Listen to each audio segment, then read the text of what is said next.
Assalamualaikum warahmatullahi wabarakatuh. Selamat pagi dan salam sejahtera bagi kita semuanya.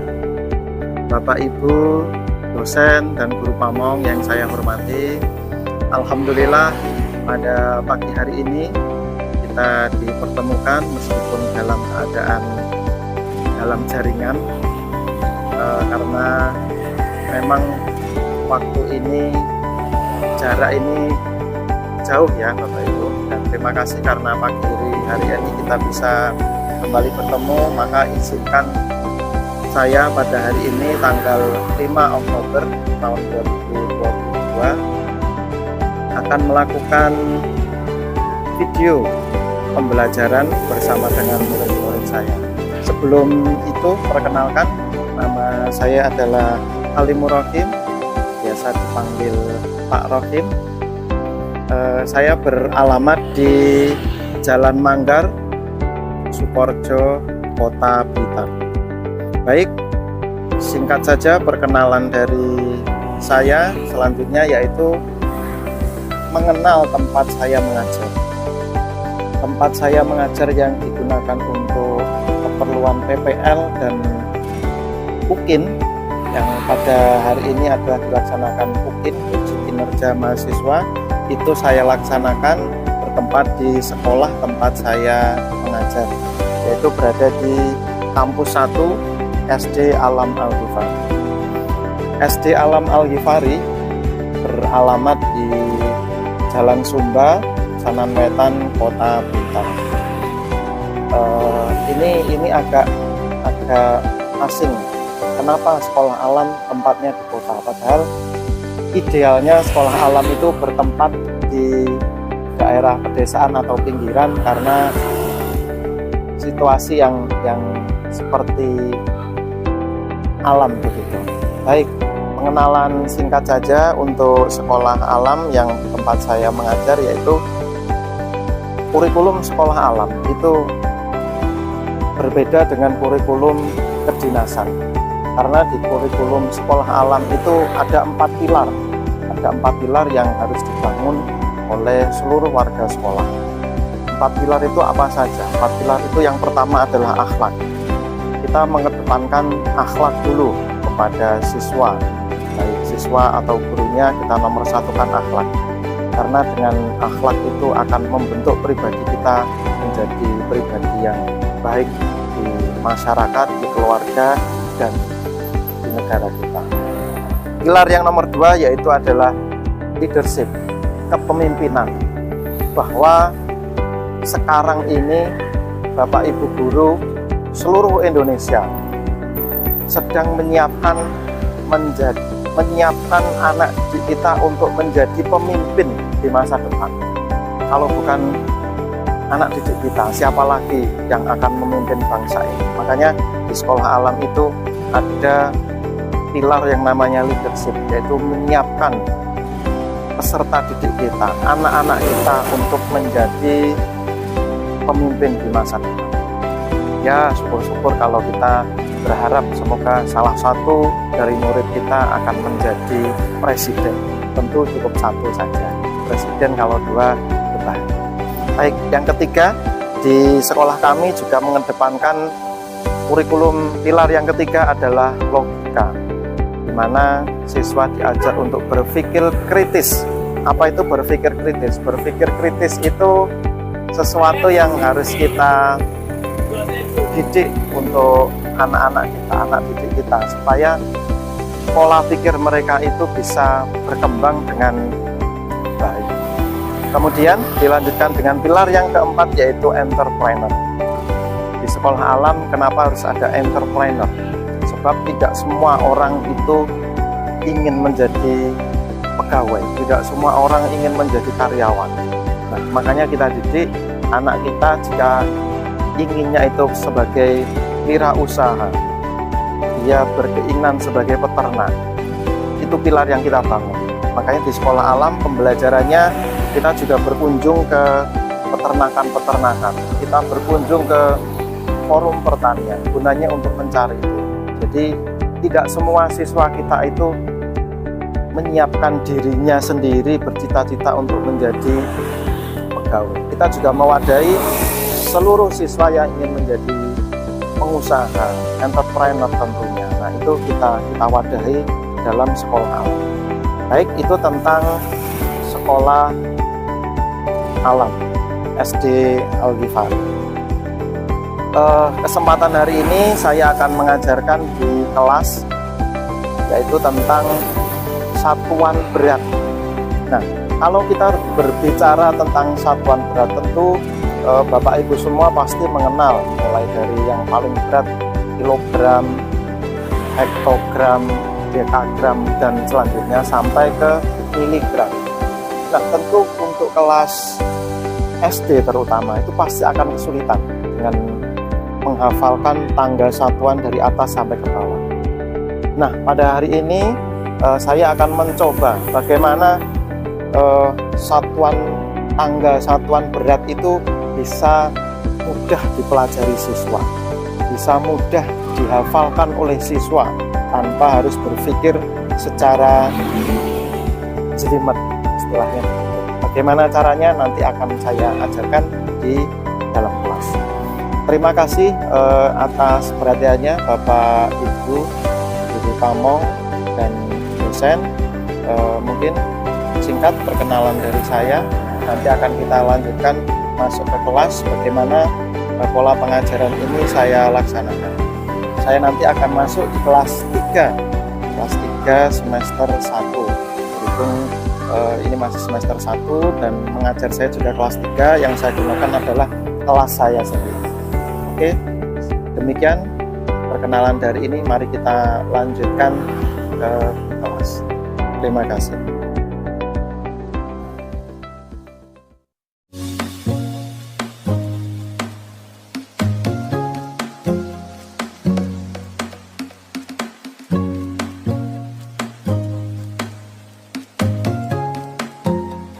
Assalamualaikum warahmatullahi wabarakatuh.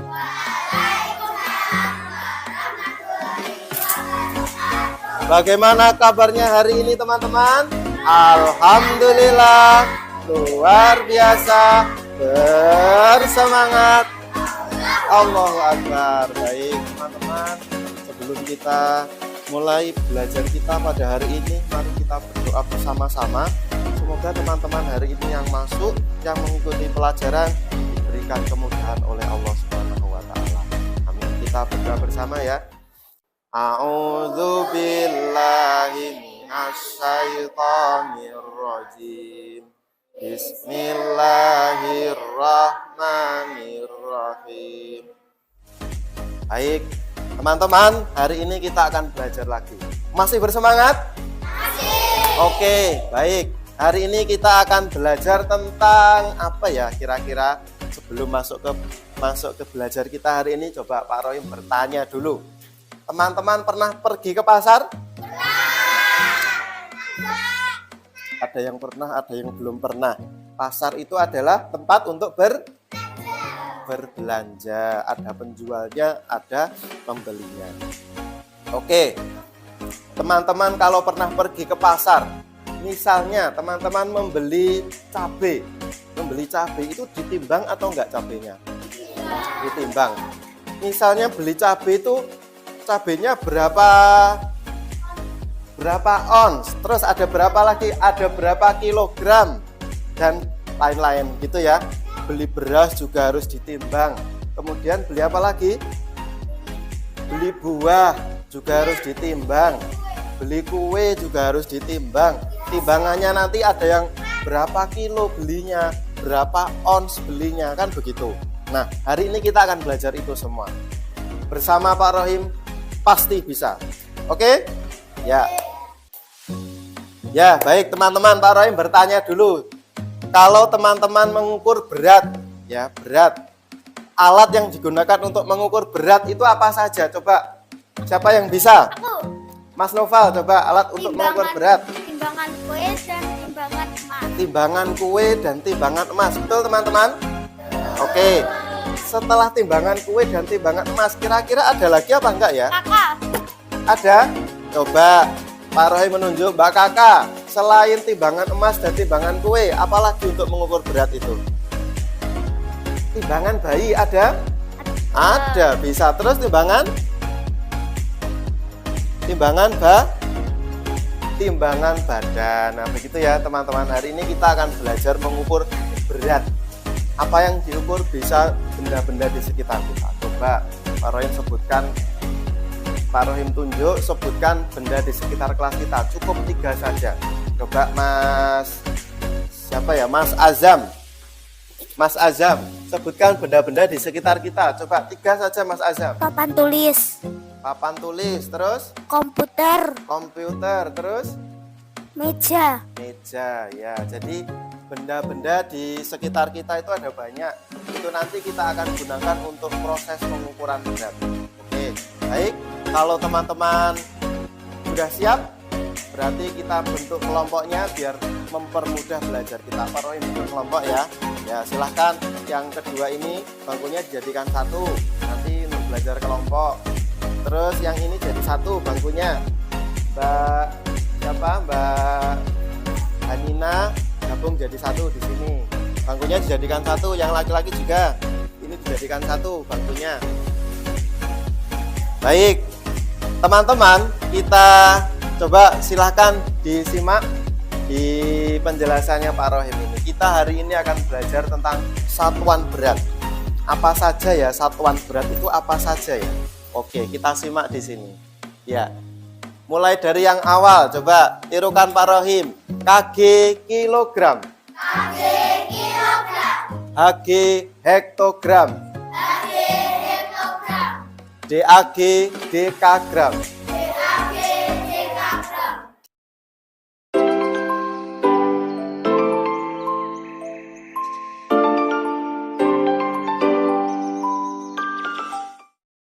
Sekarang, nah kalau begini,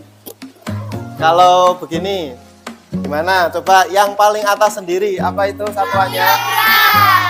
Kilogram. Oke, betul. Yang nomor 2 satuannya? Hektogram. Oke, lanjut yang nomor 3 satuannya? Bisa? Lupa? Oke, baik. Kalau teman-teman banyak yang lupa, Pak Rohim ajarin cara yang mudah untuk menghafalkannya. Bagaimana Pak Rohim caranya? Kita simak ini. Coba yang pertama, ini ada gambar apa teman-teman? Kucing. Kita ibaratkan kucing ini berwarna hitam ya. Apa gambar nomor 1? Kucing hitam. Gambar yang nomor 2, ini ada apa ya itu ya? Itu kayak lubang ada di dalam bot itu ya. Nah, itu namanya, kita istilahkan ini namanya got ya. Yang nomor 1 gambar apa?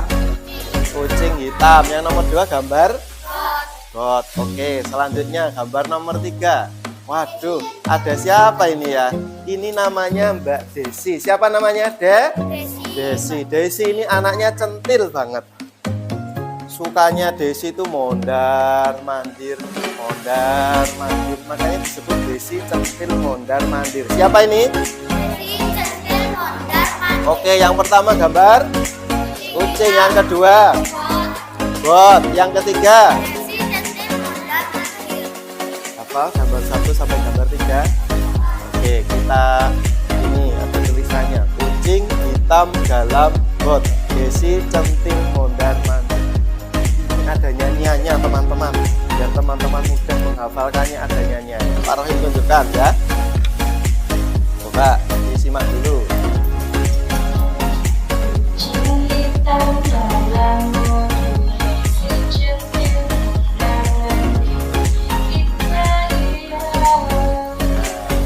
Nanti pas iya yuk tangannya diangkat ya. Oke, kita nyanyikan bersama-sama. 1, 2, 3. Kucing hitam dalam got, Desi centil mondar mandir.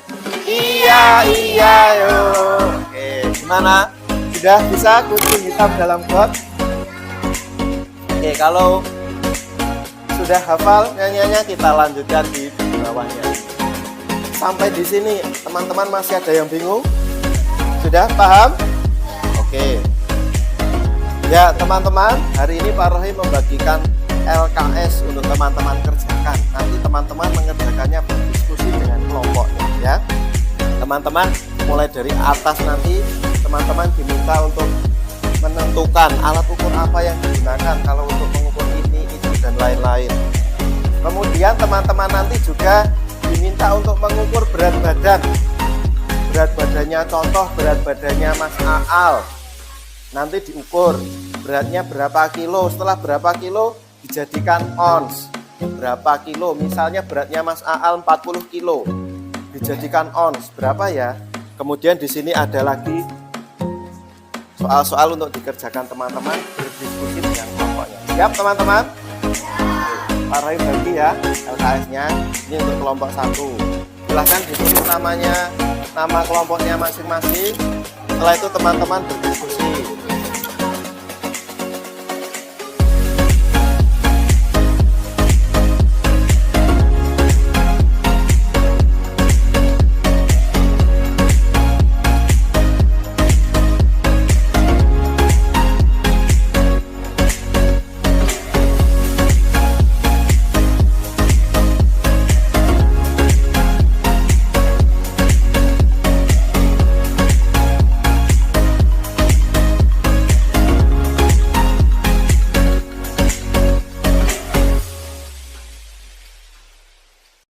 Baik, teman-teman, kita sudah selesai berdiskusi ya. Diskusinya sudah selesai. Sekarang Pak Rohim tunjuk. Hari ini kita makan setiap kelompok nanti akan mempresentasikan hasilnya yang sudah dilakukan tadi. Mulai dari mengukur berat badan, menggolongkan jenis benda-benda, kemudian merubah dari kilogram ke ons. Gitu ya. Coba. Sekarang Pak Rohim menunjuk ke Mas Noval. Mas Noval, silahkan dibuka untuk LKS-nya, silahkan dibuka. Mas Noval, silahkan berdiri. Silahkan dibacakan. Yang pertama, yang ini ya, dibacakan. Ini nama barangnya apa, diukur menggunakan apa, gitu ya. Coba silahkan semua menyimak Mas Noval. Semua menyimak Mas Noval, yuk. Yang 1, timbangan emas di Nomor 1, nama barangnya itu apa? emas. Emas, diukur dengan menggunakan Timbangan emas. timbangan emas. Betul teman-teman? Betul, oke lanjut. Yang nomor 2, Timbangan bayi. bayi, diukur dengan Timbangan bayi. timbangan bayi atau timbangan gantung. Betul teman-teman? Oke. Yang nomor 3, telur, diukur dengan Timbangan pasar. timbangan pasar. Oke. Kemudian gambar yang keempat adalah Garam. garam, diukur dengan Timbangan dapur. timbangan dapur. Kemudian yang terakhir gambar Beras. beras 1 karung, diukur dengan timbangan beras. Beras. Gitu ya. Oke. Betul kelompoknya Mas Noval. Tepuk tangan untuk kelompoknya Mas Noval. Oke.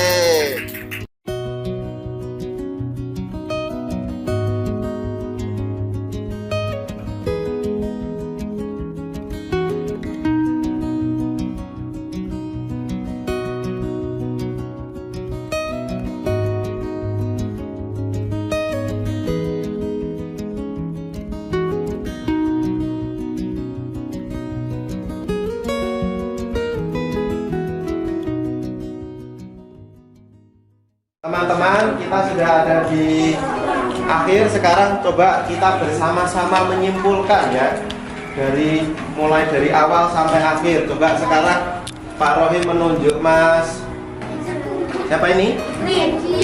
Mas Fikri. Mas Fikri, coba Mas Fikri, bahan yang digunakan untuk membuat meja itu apa Mas Fikri? Kayu. Betul teman-teman? Iya. Terus coba Pak Roy bertanya kepada Mas Aal. Coba Mas Aal, kesimpulannya dari tanggal satuan berat yang kita pelajari tadi apa Mas Aal? Kalau turun berarti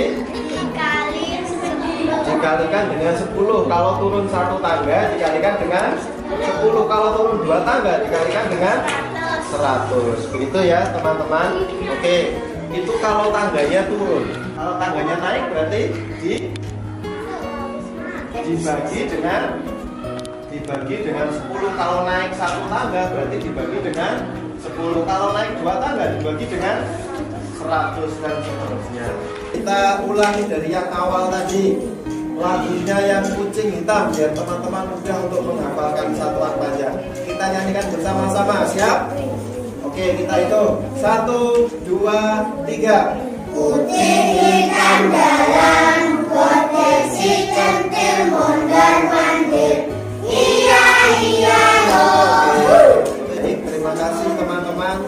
Semoga teman-teman hari ini yang masuk, yang belajar bersama hari ini mendapatkan ilmu yang bermanfaat, dan semoga teman-teman nanti bisa menjadi pemimpin di negara kita.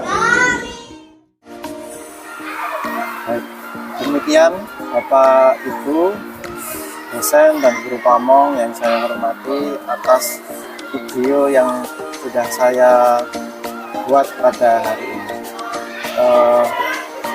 Alhamdulillah pada pembelajaran hari ini siswa sangat antusias karena metode yang saya gunakan tadi ternyata cocok untuk siswa SD, di mana siswa SD itu seperti yang disampaikan oleh pakar-pakar pendidikan, yaitu mengajarlah sesuai dengan perkembangan usia siswanya. Siswa SD sangat suka dengan bermain, sangat suka dengan menyanyi. Nah, makanya di pembelajaran yang sudah saya lakukan tadi, kita selain belajar juga bernyanyi bersama-sama, dan nyanyian itu nyanyian anak-anak yang sangat familiar. Akhirnya anak-anak dengan sangat mudah sekali untuk menghafalkan lirik lagunya. Semoga video pembelajaran pada hari ini bisa bermanfaat, khususnya untuk memenuhi tugas UKIN PPG Daljab kategori 1 tahun 2022. Dan tentunya video ini tidak hanya untuk itu, tetapi secara luas video ini akan saya upload di medsos, baik itu Facebook, Instagram, atau YouTube, supaya teman-teman yang lain, mungkin teman-teman sejawat guru, sesama guru di kelas 3 di sekolah yang lain bisa mengambil pelajaran yang sudah saya sampaikan di pembelajaran tadi. Intinya dengan pembelajaran yang mudah dan menyenangkan, siswa akan suka terhadap pelajaran itu. Tentu pembelajaran matematika itu terkadang siswa menganggap bahwa pelajaran matematika itu adalah pelajaran yang menyulitkan. Bahkan ada beberapa siswa itu menganggap bahwa pelajaran matematika itu momok bagi mereka. Nah, bagaimana kita membawa situasi yang mencekam di pelajaran matematika itu dan situasi yang menyenangkan. Semoga dengan pembelajaran ini anak-anak bisa paham dan meningkatkan nilai pembelajaran mereka. Dan semoga pembelajaran ini juga bisa meningkatkan kualitas kita sebagai guru, bahwa guru itu harus tetap berinovasi, harus mengembangkan dirinya sendiri, dan juga harus mengembangkan peserta didik. Dan sekolah alam tentu sudah saya sampaikan di pembukaan tadi, kita sedikit sekali belajar di kelas, kita sering belajar di luar kelas. Nah, bagaimana pembelajaran di luar kelas itu bisa dilakukan? Siswa sekolah alam itu harus mengalami apa yang mereka pelajari. Sebagai contoh, bahwa sekolah alam itu di kelas 3, terutama di kelas saya, ada pelajaran tema tentang pengenalan lingkungan sekitarnya. Apakah tugas dari perangkat desa? Apakah tugas dari TNI? Apakah tugas dari Polri? Nah, tentu anak-anak akan sangat bosan ketika pelajaran itu hanya ditulis di papan tulis. Sekolah alam berbeda. Sekolah alam, apakah fungsi dari TNI? Apakah manfaat dari TNI dan Polri di lingkungan sekitar kita. Mereka tidak dituliskan di papan tulis, tapi mereka diajak bersama-sama ke polsek terdekat, diajak ke Koramil terdekat, diajak ke kantor kelurahan, kantor kecamatan. Mereka bertanya secara langsung kepada yang bersangkutan. Begitu juga dengan ketika anak-anak pelajaran perkembangbiakan hewan. Bagaimana perkembangbiakan ayam, bebek. Mereka tidak hanya mendengarkan ceramah dari guru di depan kelas, ditulis di papan tulis, tidak. Tetapi anak-anak juga diajak ke peternakan. Anak-anak diajak ke sawah, belajar tentang pertanian di sana. Bagaimana pertumbuhan padi, usianya sampai berapa bulan. Nah, itu anak-anak langsung mengalami ke tempat yang memang digunakan untuk belajar bersama-sama. Dan alhamdulillah Sekolah Alam ini mempunyai kerjasama MOU dengan beberapa pihak di Kota Blitar. Tentu dengan MOU itu kita bisa bebas melakukan pembelajaran di tempat-tempat yang kita inginkan, di perhutani, di perkebunan, di kantor-kantor instansi pemerintah, kantor kelurahan. Nah, tentu kita sudah bekerja sama, karena dengan bekerja sama itu kita akan mudah melakukan pembelajaran dimanapun. Sekolah Alam berbasis 4 pilar yang sudah saya jelaskan tadi. Yang paling penting yaitu kita menyiapkan akhlak dan menyiapkan pemimpin masa depan untuk bangsa. Kalau bukan anak-anak kita, siapa lagi? Tentu di usia kita yang sudah sekarang ini, nanti masa depan bangsa itu ada berada di generasi setelah kita. Semoga dengan kita mengajar secara ikhlas, kita mendidik anak-anak secara ikhlas, itu mendapatkan balasan yang setimpal untuk guru-guru di Indonesia. Dan tentu tetap selain kita mendidik siswa, kita juga mendoakan siswa. Semoga anak didik kita nanti bisa menjadi calon-calon pemimpin masa depan. Tentu dengan persiapan-persiapan yang matang yang harus kita siapkan sejak dini. Demikian Bapak, Ibu, dosen, dan guru pamong yang saya hormati. Terima kasih atas perhatian pada hari ini. Saya mengambil video pada hari ini 5 Oktober tahun 2022 untuk memenuhi tugas kinerja mahasiswa. Semoga bermanfaat untuk kita dan untuk pendidikan kita di Indonesia.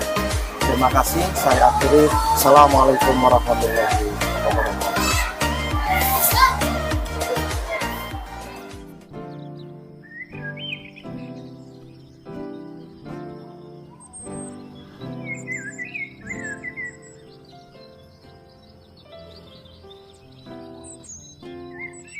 SD Alam Al-Ghifari terletak di Jalan Sumba nomor 38 Karangtengah, Kecamatan Sananwetan, Kota Blitar.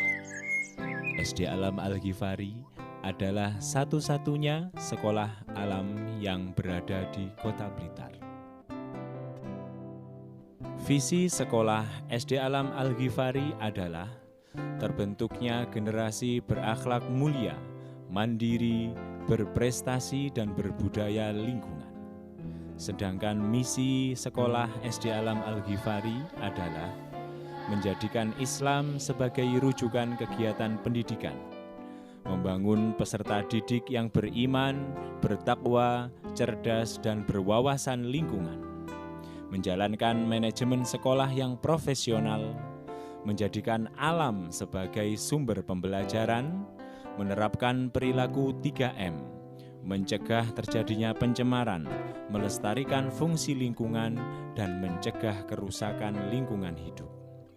Menerapkan 6 aspek penerapan PRLH, kebersihan fungsi sanitasi dan drainase, pengelolaan sampah, penanaman dan pemeliharaan pohon tanaman, konservasi air, konservasi energi, dan inovasi penerapan PRLH.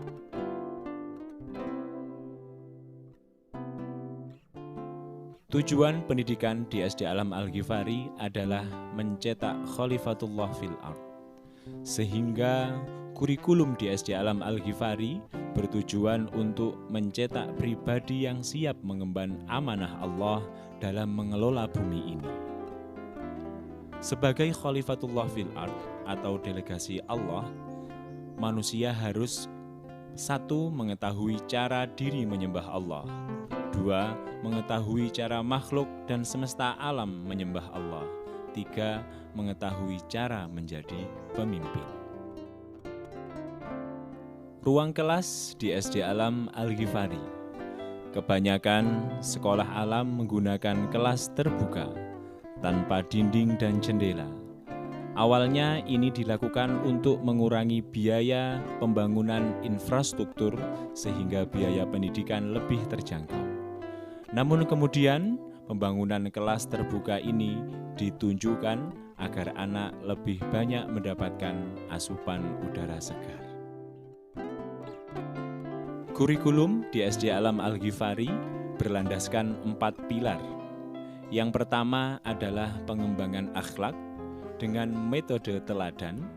Yang kedua adalah pengembangan logika dengan metode action learning atau belajar bersama alam. Yang ketiga adalah pengembangan sifat kepemimpinan dengan metode outbound training ataupun sekolah alam student scout. Dan yang keempat adalah pengembangan mental bisnis dengan metode magang dan belajar dari ahlinya.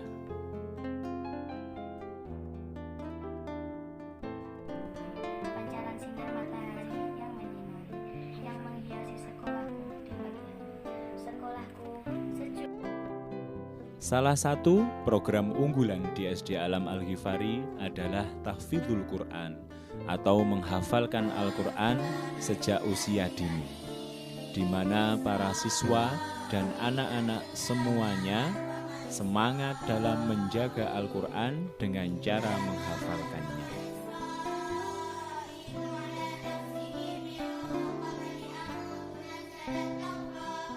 Di SD Alam Al-Ghifari ada salah satu kegiatan yang namanya adalah SAS, Sekolah Alam Student Scout. Adalah sebuah gerakan untuk mendidik dan mempersiapkan pemimpin masa depan.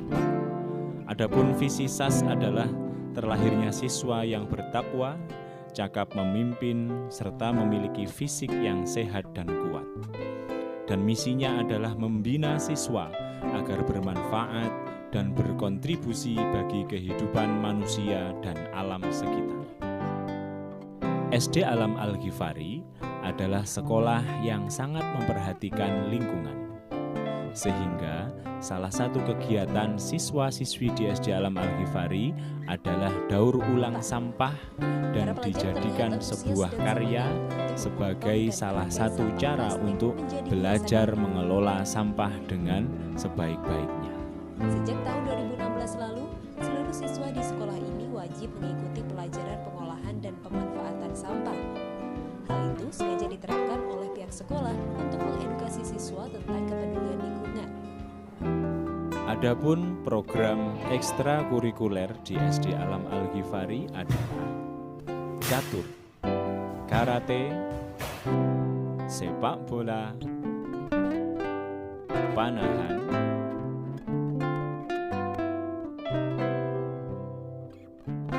renang, dan juga bermain musik dengan barang bekas sehingga terjadi harmoni di situ dan yang lebih dikenal dengan drosok.